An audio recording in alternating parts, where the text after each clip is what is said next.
Hello मेरे प्यारे साथियों, जय हिंद। मैं बीपी गुप्ता आप सभी का अपने यूट्यूब फैमिली मैथ्स गाइड में हार्दिक अभिनंदन करता हूं, हार्दिक स्वागत करता हूं।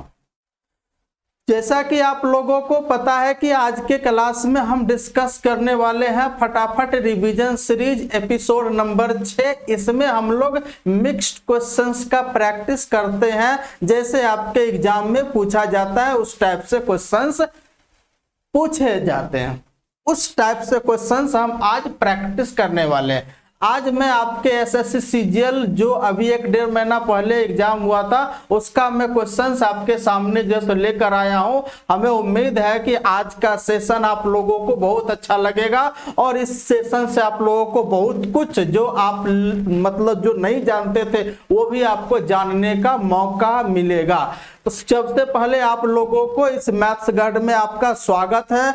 अगर आप लाइक शेयर सब्सक्राइब पहले कर दीजिए, उसके बाद आराम से नोटबुक और पेन लेकर बैठ जाइए ताकि जो इम्पोर्टेंट कंसेप्ट बताया जाएगा उसको आप नोट कर लीजिएगा।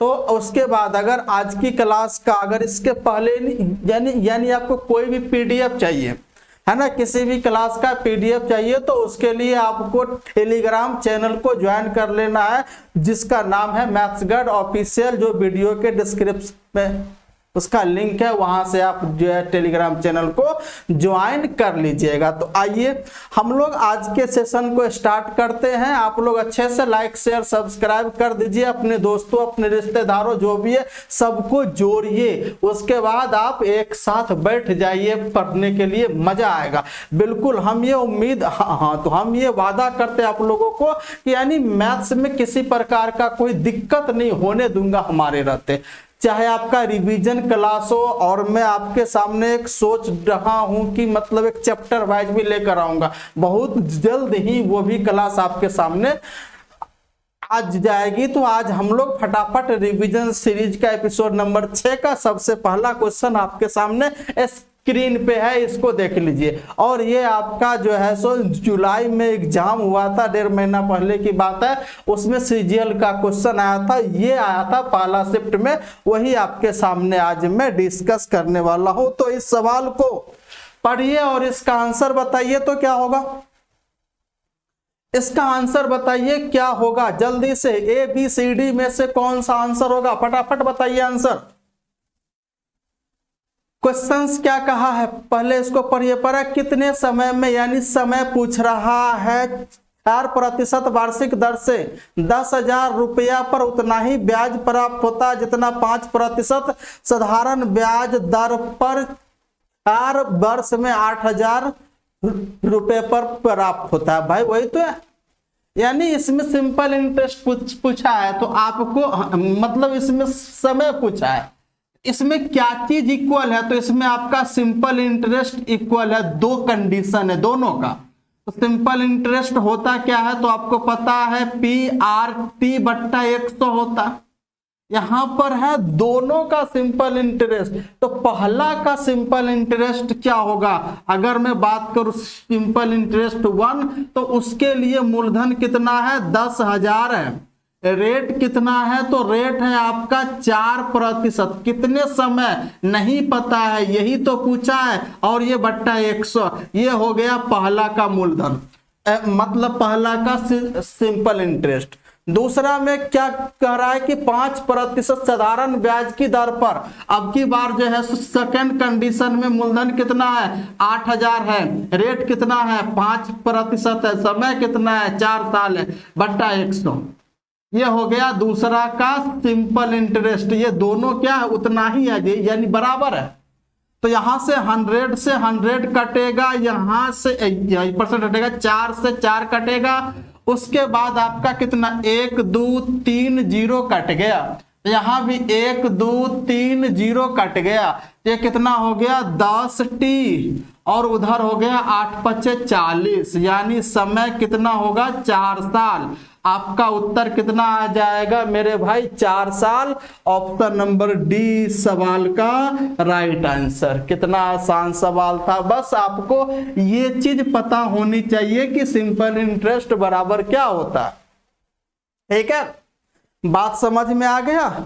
चलिए हम लोग अगले प्रश्न की तरफ आगे बढ़ते हैं। बहुत बढ़िया सवाल है, इस सवाल को सॉल्व करने की कोशिश कीजिए, फटाफट आंसर बताने की कोशिश कीजिएगा।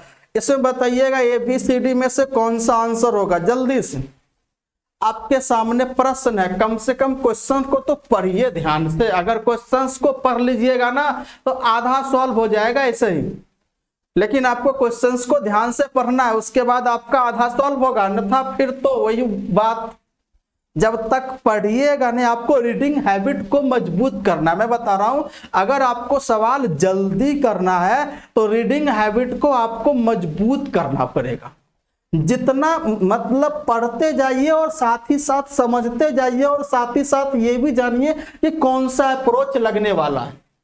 यानी 3 काम एक साथ कीजिएगा, उसके बाद ही आपका जो है जल्दी सवाल बनेगा। और ये चीज मैं इसी क्लास में, रिवीजन क्लास में आपके सामने बताने वाला हूं। इसको कंटिन्यू क्लास आप जो है सो अभी तक जो है सो ये 5 जो लेक्चर हो गए, मतलब रिवीजन के चट, तो ये आपका जो है सो यानी ये जो लेक्चर जो है सो 6ठा है। तो आपको पूरा लेक्चर को ध्यान से देखना, और साथ साथ PDF भी मिल रहा है, तो PDF भी मिल रहा है, तो उससे रिवीजन आपको करना। पहली बार आपको वीडियो से रिवीजन देख के कर लेना है, उसके बाद आपके सामने PDF है तो PDF का भी रिवीजन करना है ना। तो यानी मैथ्स क्या है, जितना ज्यादा रिवीजन कीजिएगा उतना अच्छा जो रहेगा, उतना जल्दी एग्जाम में सॉल्व कर पाएंगे। वरना आपको सवाल आ रहा हो फिर भी आपके एग्जाम हॉल में नहीं बनेगा। क्यों? क्योंकि समय का प्रेशर रहता है। समय का प्रेशर, आपका आसान से आसान सवाल भी समय के प्रेशर होने के कारण एग्जाम में नहीं बन पाएगा। इसका एक ही साधन है, जो एक बार कंसेप्ट बताया जाता है उस पर थोड़ा मंथन कीजिए और उसी से रिलेटेड आप रिवीजन कीजिए। जितना ज्यादा रिवीजन कीजिएगा उतना अच्छा जो है रहेगा। चलिए हम इस सवाल को करने की कोशिश करते हैं। क्या करा, A एक काम को 25 दिन में पूरा कर सकता है, जबकि B उसी काम को 30 दिन में पूरा करता है। बस हो गया। मैं A है और फिर B है। A किसी काम को 25 दिन में पूरा करता है और B उसी काम को 30 दिन में, तो यानी ये रहा उसका समय। तो मुझे बताइएगा इसका टोटल वर्क क्या हो जाएगा। तो टोटल वर्क इसका एलसीएम, तो 25 और 30 का एलसीएम बनेगा 150। तो अगर 150 एलसीएम है तो ये का एफिशिएंसी कितना होगा, 150 में 25 से भाग लगाएंगे 6, 150 में 30 से भाग लगाएंगे 5, बात खत्म हो गया। इसका एफिशिएंसी मैंने निकाल दिया। अब कह रहा वे एकांतर दिन के आधार पर कार्य करते हैं। ए से शुरू करते हैं और ए और बी 5 दिन तक, यानी एकांतर रूप से 5 दिन तक कार्य करता। तो पहला दिन कौन काम करेगा, ए। दूसरा दिन कौन काम करेगा, बी। तीसरा दिन भी अब कौन काम करेगा, ए। चौथा दिन कौन काम करेगा, बी। पांचवा दिन कौन काम करेगा, ए। यानी इस प्रकार से अल्टरनेटिव 5 दिन तक कार्य हुआ। तो मुझे बताइए ए कितना 6 यूनिट, बी कितना 5 यूनिट, ए 6 यूनिट, बी 5 यूनिट और ए 6 यूनिट। कितना यूनिट हो गए यहाँ पर काम, तो 6 × 18 10, यानी 28 यूनिट कार्य हो गए। यानी 28 यूनिट जो है सो कार्य कंप्लीट हो गया अल्टरनेटिवली ए और बी 5 दिन काम करके। तो अगर 28 यूनिट कार्य कंप्लीट हो गए तो बताइए कितना यूनिट बचा है, तो 122 यूनिट कार्य बचा है। अब वहां पर क्या होता है कि उस प्रकार से ए जो है उसके बाद काम छोड़ देता है। अब शेष कार्य कितना बचा, 122 यूनिट। अब ये शेष कार्य 122 यूनिट को किससे करवाना है, बी से करवाना है। तो हमें चाहिए जो है सो टाइम किसका, बी का। तो कितना कार्य करवाना है भाई, 122 यूनिट। बी की क्षमता क्या हो जाएगा, 5 से भाग लगाएंगे तो कितना हो जाएगा, यानी कितना 24 × 5 = 120, 24 से ही 2/5 दिन में कंप्लीट कर देगा बी शेष कार्य को। बी शेष कार्य को 24 से ही 2/5 दिन में कंप्लीट कर देगा। ऑप्शन नंबर ए क्या बनेगा इस सवाल का राइट आंसर। कितना होगा? ए इज द राइट आंसर। बताओ कोई समस्या, कोई दिक्कत है? नहीं, सवाल को पढ़ना है, समझना है और फिर आपको उसको सॉल्व करना है।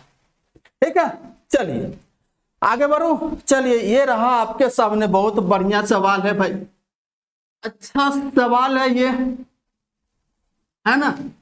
तो इसका आंसर क्या होगा? जल्दी से फटाफट बताइए, जल्दी से फटाफट बताइए इसका आंसर क्या होगा। मैं इसमें थोड़ा सा हिंट दे देता हूं। इसमें कह रहा है कि 4 संख्याएं समानुपाती है। अगर मैं आपको बोल दूं कि ए बी सी और डी कितनी संख्याएं हैं, तो 4 संख्याएं हैं। अगर यह समानुपाती हो, किसमें? प्रोपोर्शन में हो। अगर यह चारों के चारों संख्या समानुपाती हो, प्रोपोर्शन में हो, तो क्या होता है? तो होता क्या है, जो है सो बीच वाले का मल्टीप्लाई यानी बी गुने सी बराबर होता है किनारे वाले का मल्टीप्लाई ए गुने डी के बराबर होता है। अगर ऐसा हो तो, अगर 4 संख्या समानुपाती हो, पहली दूसरी तीसरी चौथी संख्या अगर समानुपाती हो, तो इसमें होता क्या? पहली संख्या गुने चौथी संख्या बराबर दूसरी संख्या गुने तीसरी संख्या। बस हो गया। अब इसी पर आधारित आपका है क्या? 39 117, अच्छा उसके बाद क्या है? 17 और y, ये आपके सामने 4 संख्या, ये क्या है? तो ये प्रोपोर्शन में। अगर ये प्रोपोर्शन में है तो क्या होगा? बीच वाले का मल्टीप्लाई बराबर किनारे वाले का मल्टीप्लाई। तो 39y बराबर 117 इंटू 17। 39 से कटेगा, काटेंगे 3, तो y is equal to 17 into 3 कितना बनेगा? 51। क्या रहा इस सवाल का आंसर? 51। ऑप्शन नंबर बी क्या बनेगा? इसका सही उत्तर बन जाएगा। चलिए, किसी को दिक्कत, किसी को दिक्कत, कोई समस्या, कोई परेशानी वाली बात नहीं है? तो y का मान कितना आ गया? यानी b 51। यहां पूछ रहा है y का मान। ठीक है, चलिए अगले सवाल की तरफ हम लोग आगे बढ़ते हैं। बहुत बढ़िया सवाल है आपका, एवरेज स्पीड पर आधारित है ये सवाल।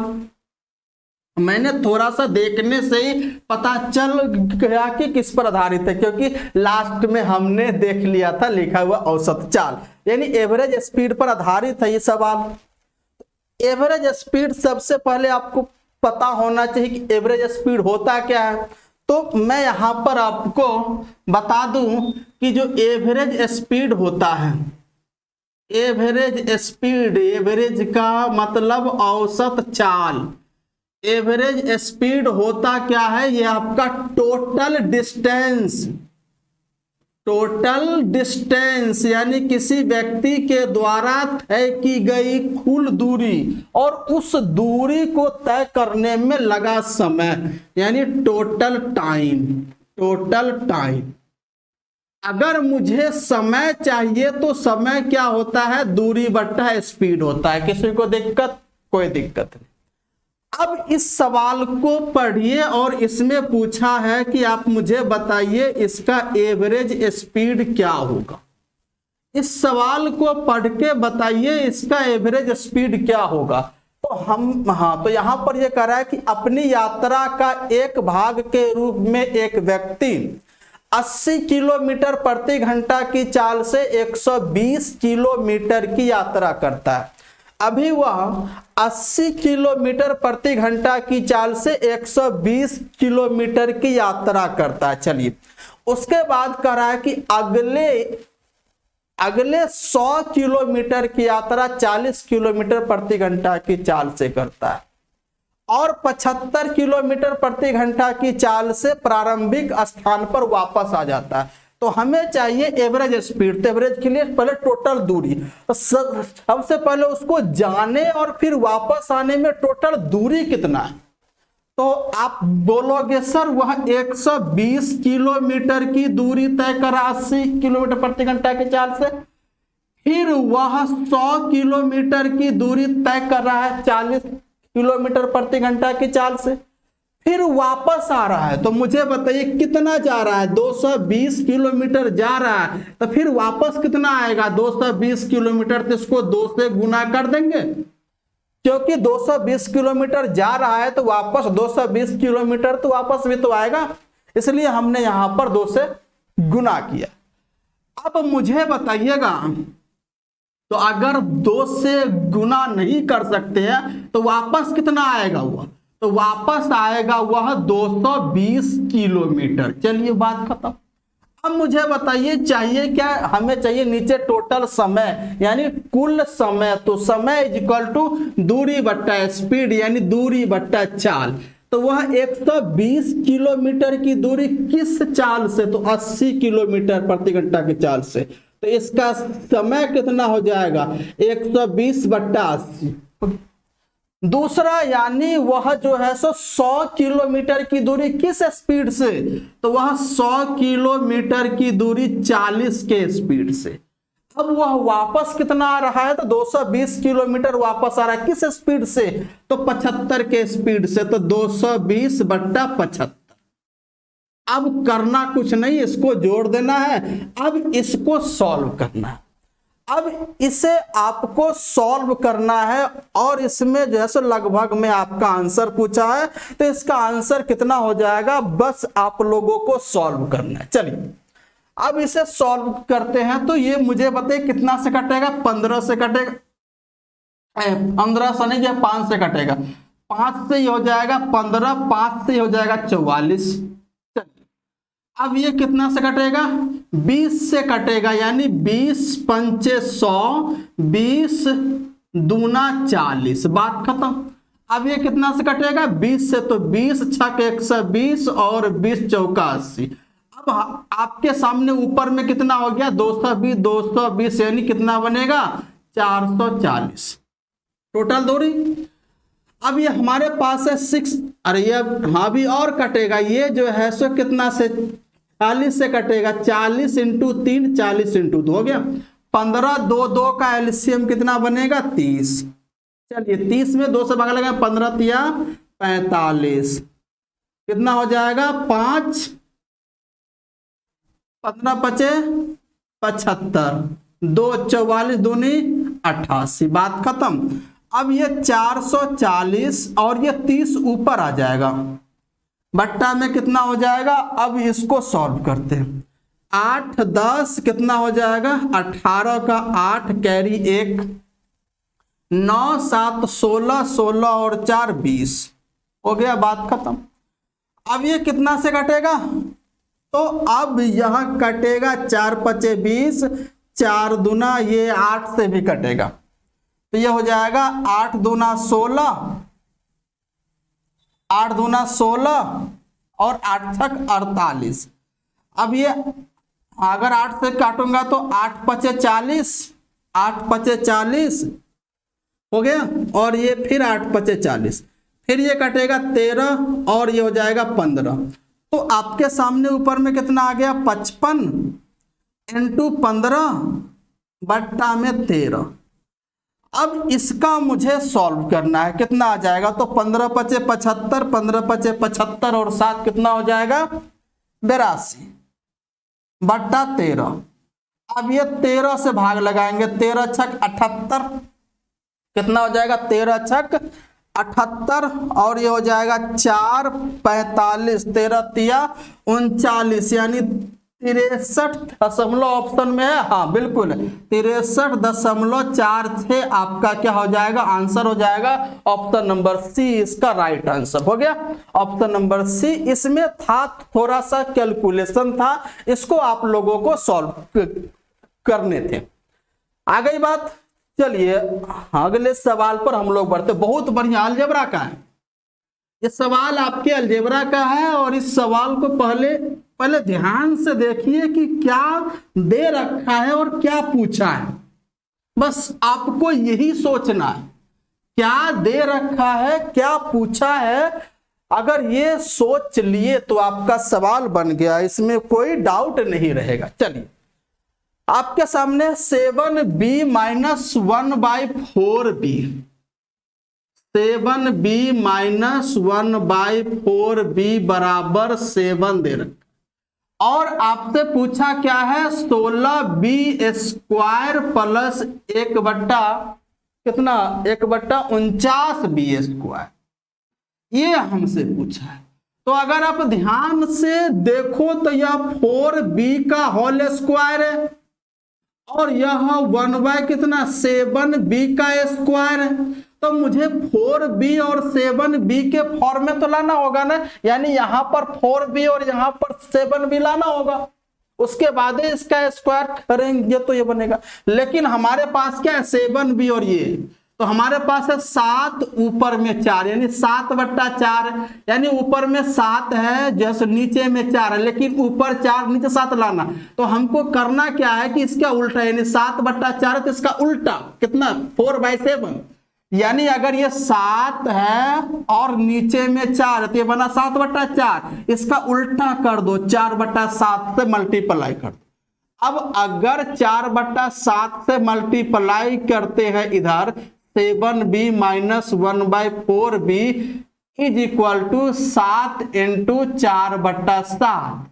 तो यहां से आप देख रहे हैं क्या, ध्यान से, ये 7 से 7 कटेगा। अब इसका मल्टीपल है इसके, तो 7 से 7 कटेगा तो ये बनेगा 4b माइनस, अब इसका मल्टीपल है इसके साथ, तो 4 से 4 कटेगा तो 1/7b बराबर आ गया 4, हो गया, बात खत्म। अब इसी का स्क्वायर कर देना है। अगर इसका स्क्वायर करेंगे तो ये आ जाएगा, तो इसका स्क्वायर करने पर कितना बनेगा 16b² plus 1/49b² minus 2 × a का मान 4b × b का मान 1/7b इज इक्वल टू 4 का स्क्वायर 16। यहां से b से b कटेगा तो हमारे पास कितना आ गया 16b² plus 1/49b² is equal to 16 minus उधर जाएगा प्लस, कितना बनेगा 8/7। अब ये 16 × 7 कितना बनेगा 112 प्लस 8/7 यानी कितना बनेगा 120/7। यही इस सवाल का आंसर बनेगा। ऑप्शन नंबर कौन सा, ए आपका राइट आंसर होगा, ए इस सवाल का राइट आंसर। तो यहां पर हम देख क्या जो है सो रहे कि ऊपर वाला नीचे, नीचे वाला ऊपर करना है। यहाँ 7 और ये /4 है तो यानी 4/7 से मल्टीप्लाई, यानी उसका उलट के मल्टीप्लाई दोनों तरफ कर देना है, उससे आपका हो जाएगा सॉल्व। चलिए बात समझ में आ गया होगा, बिल्कुल किसी प्रकार की कोई समस्या नहीं, कोई अरे भाई मेरे कोई समस्या होगी ही नहीं। अगर आप हमारे साथ क्लास कंटिन्यू कीजिए ना तो आपको एक एक चीज समझ में आएगा। और यहां पर जो सॉल्यूशन बताया जा रहा है एग्जाम ओरिएंटेड सॉल्यूशन है, और यहां पर वैसे सॉल्यूशन ही मतलब आपके सामने रख रहा हूं जो एग्जाम में बनाए जाते हैं इसी प्रकार से, जहां आपको समय बच सकता है तो आपको समय को बचा के चलना है। चलिए अगला सवाल आपके सामने है, ये है, इसको देख लेते हैं। ये सवाल क्या होगा, इसका आंसर क्या होगा, जल्दी से आप एक बार पहले सॉल्व करके बताइए। तो पहले इसको एक बार जो है सॉल्व कीजिए तो इसका आंसर कितना आएगा, जल्दी बताइएगा। क्या आंसर होगा ए या बी या सी या D? A B C D में से कौन सा आंसर होगा, जल्दी से बताइएगा, फटाफट कमेंट करके बताइएगा, जल्दी से कमेंट करके बताइएगा कि इसमें से ए बी सी डी में से कौन सा आंसर होगा। तो इसके लिए आपको सॉल्व करने पड़ेंगे, इसके लिए नोटबुक और पेन दोनों साथ में रखना होगा। अगर आप लेके बैठे हो तो कुछ लोगों का आंसर भी आ गया होगा। क्या आ गया है, चलिए हमारे पास है sin a + b = 1। तो अगर आप ध्यान से देखिएगा तो sin a + b = 1, तो 1 होता है sin 90 का मान, होता है ना। तो ये sin a + b = sin जो 90, तो यहां से a + b का मान कितना आ गया भाई 90 डिग्री आ गया, किसी को दिक्कत नहीं। दूसरा यहां पर है cos a माइनस बी यानी cos a minus b is equal to कितना होता है 1/2। तब मुझे बताइए 1/2 जो है सो कॉस में कितने का होता है? तो आप बोलोगे सर कॉस 60 का मान 1/2। यहां से cos a minus b is equal to cos 60, तो a माइनस बी का मान कितना होगा? आप बोलोगे सर 60 डिग्री। चलिए इसको जोड़िए, तो b से b कटेगा, बनेगा 2a बराबर 150 डिग्री। a बराबर कितना बनेगा?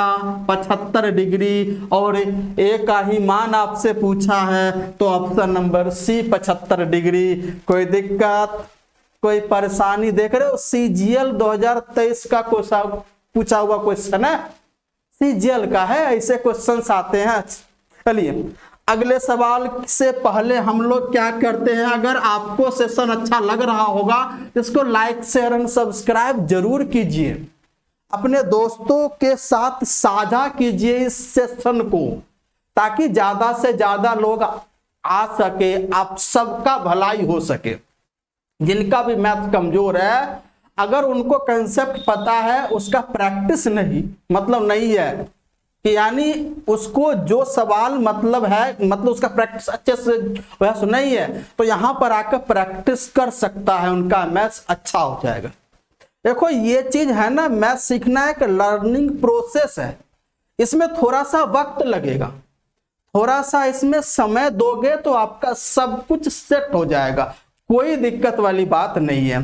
तो इसको लाइक शेयर सब्सक्राइब करते रहिए, और पीडीएफ अगर आपको चाहिए तो मैथ्सगढ़ ऑफिशियल को ज्वाइन कर लेना है, टेलीग्राम चैनल है। चलिए ये सवाल है, इस सवाल को करने की कोशिश कीजिए कि इसका आंसर क्या होगा। जल्दी से फटाफट, जल्दी से इस सवाल का क्या आंसर होगा बताइएगा, आप लोग बताइए तो फटाफट, इस सवाल का आंसर क्या होगा, किसको आंसर आ रहा जल्दी बताइएगा। यहां पर है कि 900 मीटर लंबी एक ट्रेन 108 किलोमीटर प्रति घंटा की चाल से चल रही है। 900 मीटर लंबे एक प्लेटफॉर्म को पूरी तरह पार करने में ट्रेन द्वारा कितना समय लिया जाएगा? बस हो गया। तो सबसे पहले मुझे बताइए कि हमें पूछ रहा है समय, तो यानी समय इज इक्वल टू क्या होता है? तो आप बोलोगे सर डिस्टेंस अपॉन स्पीड। तो सबसे पहले यहां पर क्या है कि एक रेलगाड़ी और एक प्लेटफॉर्म को पार करेगी, तो 900 मीटर लंबी रेलगाड़ी 900 मीटर लंबे प्लेटफॉर्म को पार करेगी, तो कितनी दूरी तय करेगी? तो 900 मीटर अपनी लंबाई और फिर 900 मीटर प्लेटफॉर्म की लंबाई, तो दोनों की लंबाई को क्या करेंगे? जोड़ देंगे, यानी दोनों लंबाई तय करेगी। किस स्पीड से? तो 108 किलोमीटर प्रति घंटा। ये हो गया ऊपर में मीटर में, नीचे किलोमीटर प्रति घंटा, तो इसको भी मीटर पर सेकेंड में बदलिए, 5/18 से मल्टीप्लाई। अब यह किस में आ जाएगा? सेकेंड में आ जाएगा, यानी किलोमीटर प्रति घंटा को मीटर पर सेकेंड में बदलने के लिए 5/18 से गुना किया। चलिए कितना हो जाएगा? ऊपर में 1800 जो है सो ये कितना हो जाएगा? 18 इंटू 6, ये बनेगा 6×5 30। तो अब अगर 3 और ये कितना 60, तो कितना जो है सो लगेगा? यानी 60 सेकेंड लगेगा उसको 900 मीटर लंबे प्लेटफॉर्म को पार करने में। ऑप्शन नंबर ए क्या होगा? Right answer. बात समझ गए? किसी प्रकार की कोई समस्या? बिल्कुल कोई समस्या नहीं होगी भाई, कोई होगा ही नहीं। देखो आप, एक रेलगाड़ी है, एक प्लेटफॉर्म को पार करेगी, तो प्लेटफॉर्म को पार किस कंडीशन में करेगी? जब अपनी लंबाई और फिर प्लेटफॉर्म की लंबाई दोनों लंबाई पार कर जाएगी, तब माना जाएगा कि प्लेटफॉर्म को पूरी तरह से पार कर गया। तो अपनी लंबाई जो है सो 900 मीटर, प्लेटफॉर्म की लंबाई भी 900 मीटर, दोनों कितना हो गया? 1800 मीटर को पार करना। किस स्पीड से? तो 108 किलोमीटर प्रति घंटा है ना, उसको मीटर पर सेकेंड में चेंज कीजिए। क्यों? क्योंकि 1800 मीटर है यहां पर, तो ये अगर मीटर में है तो नीचे भी स्पीड मीटर पर सेकेंड में होनी चाहिए, तब समय आएगा सेकंड में। चलिए अगले सवाल की तरफ हम लोग आगे बढ़ते हैं। बहुत बढ़िया सवाल है, बहुत बढ़िया सवाल है ये। इसको आप सॉल्व करके बताइए क्या कह रहा है। इसमें कह रहा है कि सरसों के तेल का अंकित मूल्य उसके क्रय मूल्य से 20% अधिक है। यानी सरसों के तेल का अंकित मूल्य जो है वह उसके क्रय मूल्य से 20% अधिक है। तो यहां पर मुझे बताइए जो सीपी का कंपैरिजन एमपी यानी मार्केट प्राइस अंकित मूल्य कॉस्ट प्राइस, अगर यह 100 है तो इससे कितना अधिक है, तो कह रहा है 20% अधिक है, सॉरी 25%, 25% तो 125 हो गया। अब यहां पर कह रहा है कि यदि इसे बिना किसी लाभ या हानि पर बेचा जाना है, इस वस्तु को इस प्रकार से बेचे कि ना तो लाभ हो ना तो हानि हो। इसका मतलब है जितना में खरीद के लाए थे उतना ही में आपको बेचना पड़ेगा। तो मुझे बताइएगा सेलिंग प्राइस कितना होगा, तो ना तो लाभ होना है ना तो हानि होना है। इसका मतलब है 100 में खरीद के लाए थे, सीपी था, तो इसको 100 में बेचना पड़ेगा।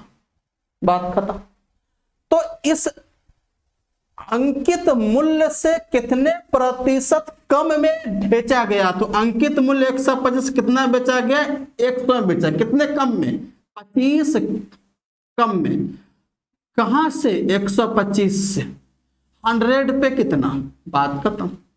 ये बनेगा कितना बन जाएगा, 20%। यानी आपका राइट आंसर 20% कम में बेचा गया, जो ऑप्शन नंबर सी है। ऑप्शन नंबर सी इस सवाल का राइट आंसर। देख लीजिए हो गया। बस सवाल को पढ़ना है, फिर समझना है, फिर आपको सॉल्व करना है, और यह तीनों काम एक साथ करना है। इसके लिए रिवीजन बहुत जरूरी है। रिवीजन बहुत जरूरी है। अगर 1 घंटा पढ़ो तो उसके लिए कहा जाता है कि 3 घंटा रिवीजन करो। रिवीजन आपको करना। जब तक आप रिवीजन नहीं करोगे, जब तक उसके बारे में सोचोगे नहीं, जो क्लास में जो कंसेप्ट पढ़ाई जाती है ना, उस कंसेप्ट पर थोड़ा सा विचार कीजिए, थोड़ा सा मंथन कीजिए, उस पर थोड़ा सोचिए, उसके बाद रिवीजन कीजिए। देखिए आपका मैथ्स मजबूत होता है कि नहीं। मैथ्स में आपसे हाथ मिलाने वाला कोई नहीं रहेगा। चलिए अगले सवाल की तरफ हम लोग आगे बढ़ते हैं। बहुत बढ़िया है। तो इस सवाल को सॉल्व करके बताइए। इस सवाल का आंसर क्या होगा, जल्दी से बताइए। इसमें कह रहा है कि एक पुरुष, एक लड़का और एक महिला किसी कार्य को 10 दिन, 15 दिन और 30 दिन में पूरा कर सकते हैं। एक पुरुष, एक लड़का और एक महिला, यानी पुरुष मेल, मैन, लड़का को मान लेते हैं बॉय, और डब्लू हो गया आपका वुमेन। इसके लिए लिया गया समय कितना है, तो कह रहा है आपका 10, 15, 30, यानी यह 10 दिन में कंप्लीट करता है, लड़का 15 दिन में कंप्लीट करता है, और जो महिला है, जो औरत है, वह इसको जो है सो 30 दिन में कार्य को कंप्लीट करता है। तो इसका एलसीएम कितना हो जाएगा, वही इसका कहलाएगा टोटल वर्क। कितना हो जाएगा मुझे बताइएगा। इसका एलसीएम में ले लूं 60, बिल्कुल हो जाएगा 60।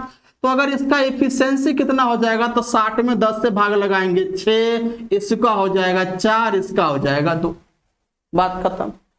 अब यहां पर क्या कह रहा है कि मिलकर कार्य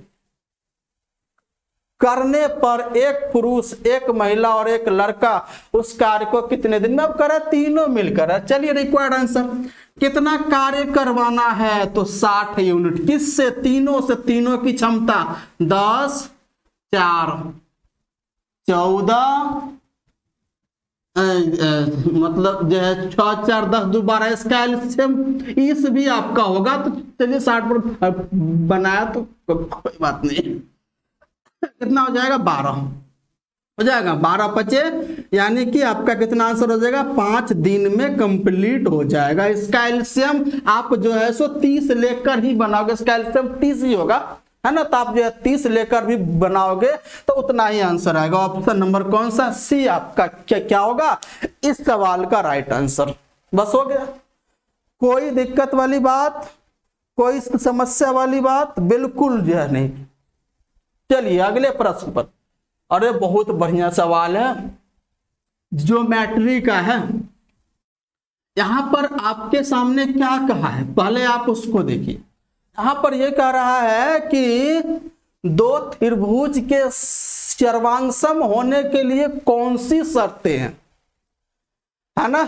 तो यहां पर यह कह रहा है कि यदि कोण C इज इक्वल टू कोण Z, AC बराबर XZ हो तो त्रिभुज ABC और XYZ, देखिए ये रहा आपका त्रिभुज ABC और अगला एक त्रिभुज है आपका कौन सा, XYZ। अब मुझे बताइए इन दोनों त्रिभुज के सर्वांगसम होने की कंडीशन क्या है। ये दोनों त्रिभुज सर्वांगसम होंगे, कॉन्ग्रुएंट होंगे, इसके लिए कंडीशन क्या है। तो इसके लिए कंडीशन है SAS, इसके लिए कंडीशन है आपका वो जो है सो AAS, इसके लिए कंडीशन है RHS, इसके लिए कंडीशन है SSS, है ना। ये हो जाएगा एक कोण, एक संगत कोण और दो संगत भुजाएं समानुपाती। दो संगत कोण और एक संगत भुजाएं इक्वल आपका होना चाहिए। राइट एंगल में आपका ये राइट एंगल हाइपोटेनस और ये कोई एक साइड आपका क्या होना चाहिए, बराबर होनी चाहिए, या तीनों साइड आपका इक्वल होनी चाहिए, ये होनी चाहिए। तो अगर इन चारों में से कोई एक आ जाए तो दो त्रिभुज आपका क्या होंगे, सर्वांगसम। अब यहां पर कह रहा है कि कोण C मतलब ये कोण, यानी ये कोण और ये कोण बराबर है, यानी कोण C बराबर कोण Z। उसके बाद है AC यानी ये साइड इसके बराबर है। तो ध्यान से आप देखिए, एक साइड संगत बराबर है, एक कोण इसका बराबर है, यानी दूसरी साइड ये भी इसके बराबर होगा, तभी हम SAS से कह सकते हैं सर्वांगसम है। अरे बात तो हमें यहां पर BC बराबर YZ भी होना चाहिए। BC बराबर YZ ऑप्शन नंबर A होगा, तभी यह दोनों त्रिभुज सर्वांगसम होंगे। बात आ रही है, बात समझ में आ रही है, बिल्कुल समझ में आ रहा होगा, बिल्कुल किसी प्रकार की कोई दिक्कत वाली बात नहीं आ रहा है ना। चलिए तो यहां पर आपके सामने हुआ क्या कि BC बराबर YZ अगर है तब जाकर यह दोनों त्रिभुज क्या होंगे, सर्वांगसम होंगे। चलिए आगे बढ़ते हैं अगले सवाल पर।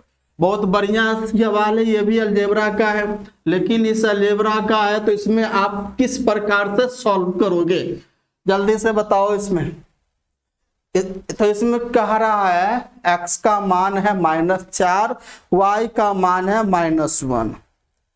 x का मान है -4, y का मान है -1 होने पर x इज इक्वल टू क्या है, -4 और y इज इक्वल टू -1। तो पूछा है 3x cube plus 5x square y plus 12xy square plus कितना है आपका जो है सो प्लस 7y क्यूब। हम बार बार सामने क्यों देख रहे हैं, क्योंकि सामने स्क्रीन पे क्वेश्चंस दिख रहा है और आप लोगों को क्वेश्चंस यहां पर दिख रहे होंगे। आ रही बात। चलिए अब इसको मुझे सॉल्व करना है, तो हमें जो है सो लगता है इसमें कोई फॉर्मूला लगेगा नहीं, डायरेक्ट आप मान जो रख दो। सबसे अच्छा उपाय है कि डायरेक्ट आप जैसे मान रख दीजिए।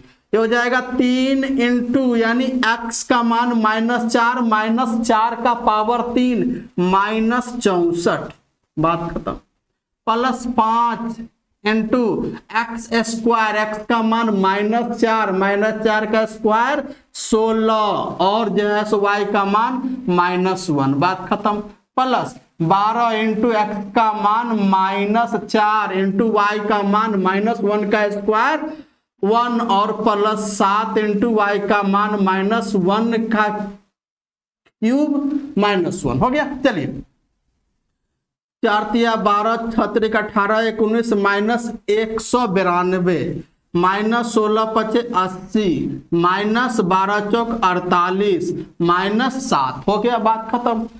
7 8 15, 15 2 17, 1 सब माइनस में तो सबको जोड़ेंगे। 5 8 5 13, 13 और 9 कितना हो जाएगा 22, 2 और 1 3, यानी -327 क्या बनेगा इसका answer option number D. Option number D इस सवाल का राइट आंसर -327 बन गया। चलिए किसी प्रकार कोई दिक्कत बिल्कुल नहीं। चलिए अगले सवाल की तरफ। बहुत बढ़िया। अच्छा इस सवाल को सॉल्व करके बताइए तो क्या होगा। जल्दी से मिटा दो इसे। चलिए हटा रहा हूं इसे और ये सवाल को सॉल्व करके बताइए। इसमें कह रहा है कि यहां पर क्या कर रहा है cos theta is equal to √3/2। तो ये किसके बराबर होता है √3/2 किसके बराबर होगा। तो आप बोलोगे सर cos कितना 30 डिग्री। cos 30 डिग्री कितना होता है √3/2। तो यहां से देख रहे हो थीटा का मान निकाल दिया आपने 30 डिग्री। आपसे पूछा क्या है तो आपसे पूछा है tan square theta into cos square theta. तो tan 30 का मान अब बोलोगे यहां पर tan स्क्वायर कितना 30 degree into cos square 30 degree हो गया। चलिए तो मुझे बताइएगा tan 30 का मान 1/√3 का स्क्वायर इंटू आपके सामने cos 30 का मान √3/2 का स्क्वायर। बात खत्म। चलिए अब सॉल्व करिए। ये बनेगा 1/3 और ये बनेगा 3/4। 3 से 3 कटेगा 1/4। आपके सवाल का आंसर 1/4 ऑप्शन नंबर सी। 1/4 कितना ऑप्शन नंबर सी आपका राइट आंसर बन गया। कोई दिक्कत कोई समस्या कोई परेशानी वाली बात नहीं। चलिए अब हम लोग आज का सेशन को यहीं पर जैसे रखेंगे है ना। अगर आपको ये सेशन आप लोगों को अच्छा जैसे लगा होगा तो इसको लाइक कीजिए, शेयर कीजिए, सब्सक्राइब कीजिए, अपने दोस्तों को जोड़ने की कोशिश कीजिए। जितना ज्यादा से ज्यादा अपने दोस्तों को जोड़िएगा ना उतना ज्यादा हम सब के लिए अच्छा रहेगा। मेरा भी जैसे मोटिवेशन बढ़ेगा कि नहीं आप लोगों के लिए और ज्यादा मेहनत करना, नए नए कंटेंट आपके सामने लेकर आयो। अभी जो आज का कंटेंट था आपका 1-1.5 महीना पहले जो एग्जाम हुआ था उसका कंटेंट था। तो आपको हमेशा यहाँ पर कंटेंट अपडेटेड मिलेंगे। हर बार जब भी रिवीजन आपका होगा यानी जब भी हर बार आपका कंटेंट अपडेटेड होंगे। ज्यादा यानी जो है सो आदिम जमाना कंटेंट आपके सामने नहीं जैसे लेकर आऊंगा। क्यों? क्योंकि उस टाइप से यानी सारे कंटेंट आपके टीसीएस पैटर्न पे होंगे। जो आजकल जो एग्जाम जो है सो टीसीएस ले रहा है ना वो टीसीएस पैटर्न पर ही सारे कंटेंट होंगे। तो अगर आपको ये सेशन अच्छा जो लगा होगा तो इसको लाइक शेयर और ऑब्वियसली अच्छा तो लगेगा ही लगेगा। क्यों? क्योंकि पूरी ईमानदारी पूरी मेहनत पूरी जोश के साथ मैं आपके सामने लगा हुआ हूं। तो इसको लाइक कीजिएगा शेयर कीजिएगा और अभी तक सब्सक्राइब नहीं किए हैं तो सब्सक्राइब कर दीजिएगा और अपने दोस्तों अपने रिश्तेदारों जो भी है सबको बताइएगा यहाँ पर मैथ्स का रिवीजन चल रहा है। अगर आपको इस क्लास का पीडीएफ चाहिए तो पीडीएफ के लिए हमारे Telegram channel maths guard official को जाके ज्वाइन कर लेना है। वहां पर सारी अपडेटेड आपको मिलती रहेगी। क्लासेस का अपडेटेड पीडीएफ सब कुछ वहां पर आपको मिलता जो रहेगा। तो हम क्या करते हैं इसी जोश इसी उत्साह इसी उमंग के साथ आज की क्लास को यहीं तक जो रखते हैं। उसके बाद फिर हम मिलते हैं एक नई जोश के साथ अगले क्लास में। तब तक के लिए जय हिंद जय भारत।